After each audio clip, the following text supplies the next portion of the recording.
action. All right, so what did y'all think of the video? What'd you get from it? Brief overview? Yes? Okay, so pretty much everything that we mentioned, it covered in the video. This book that we've given you, take that home, look through it, make sure you use those resources. One of the things I want to point out to you, you see down here at the bottom, the studentaid.ed.gov.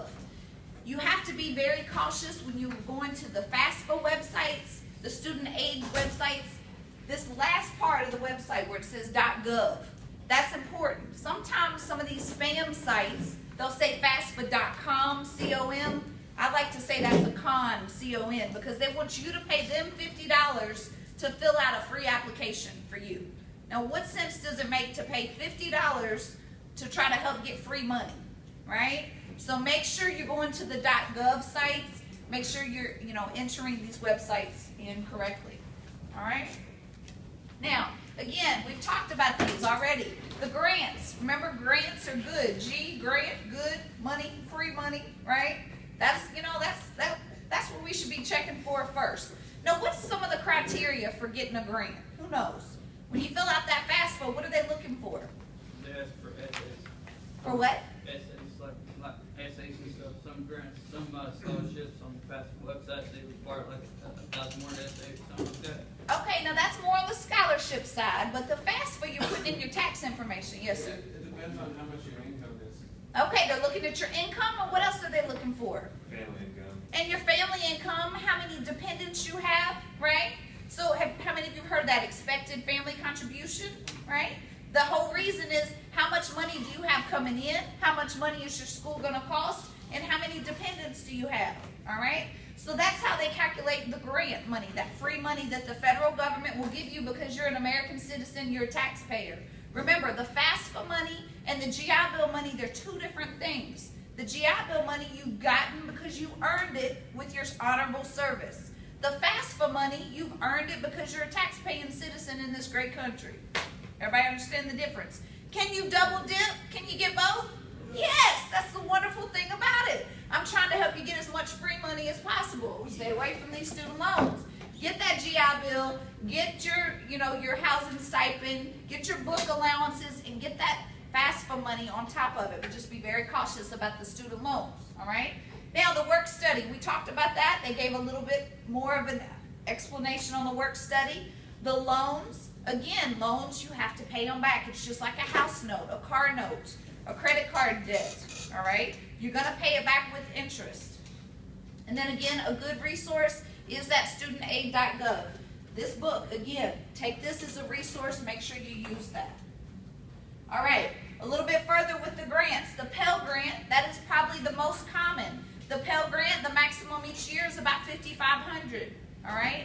Most of you, while I was active duty, E7, single mama, one son, I qualified for a Pell Grant, all right? So I think most of you will also qualify. The more babies you have, the more chances, all right? The more dependents you have, the more, if you have two of you in the college, or if you have one of your children or a college student, you're taking care of them, or if your spouse is, that's going to up the chances of getting that Pell Grant, okay? How many of you have heard of this Federal Supplemental Education Opportunity Grant? That's a tongue twister if you say it 3 times.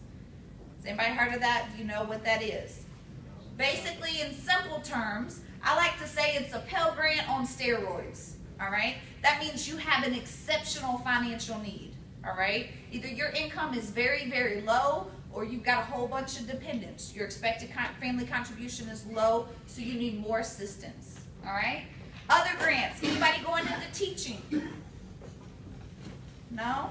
Okay, if you are, there's a Teach Grant, yes. Like coaching, is it the same thing? Are you going to be a teacher? Well, no, I don't want to teach, I just want to coach. You want to coach, all right. If you want to coach, but maybe have a teaching degree somewhere in between K through 12, to be that high school what, football or baseball? Football. Football, I knew it, right?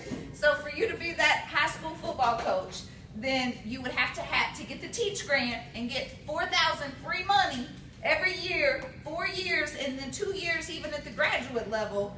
You would have to say you're going to be a teacher and you have to give back, or that grant would become a loan. So definitely think about that.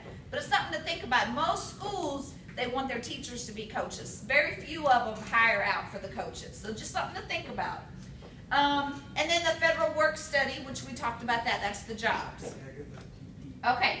The student loans. How many of you have heard of, what's the difference in subsidized and unsubsidized? Anybody? Okay. Let me give you a clue. Subsidized, that's kind of better, all right? Because if you're getting a loan and you're a student in school and it's a subsidized loan, that means the government is saying, hey, we're going to pay your interest while you're taking classes. While you're a student, we'll pay the interest for you, all right? The unsubsidized means the moment you take that money, all that interest, it's going to be your responsibility. Does that make sense? So if you have to pick one or the other, the subsidized is a little bit better than the unsubsidized, okay? That's kind of the way to look at it. Then you've got the graduate and professional degrees. Normally they're based out of good credit histories. You've got federal Perkins loans. The general rule of thumb is when you have financial, depending on your financial status, the federal loans are going to normally be a better interest rate than if you try to just go get a private loan, okay? So normally they're about 3%, graduates are up to about 5-6%. Again, the federal student loans, there's public service forgiveness for those that go into community service type fields. Again, this is that website, thefafsa.ed.gov, all right? Be familiar with these predatory practices. The websites that say they're the official lender, the ones that want you to give them money to fill out that free form, don't do that. We're going to show you how to do that. Scholarship searches that ask you to pay money up front, we don't want to do that. And then this is the activity that we want to do, the FAFSA. What I'd like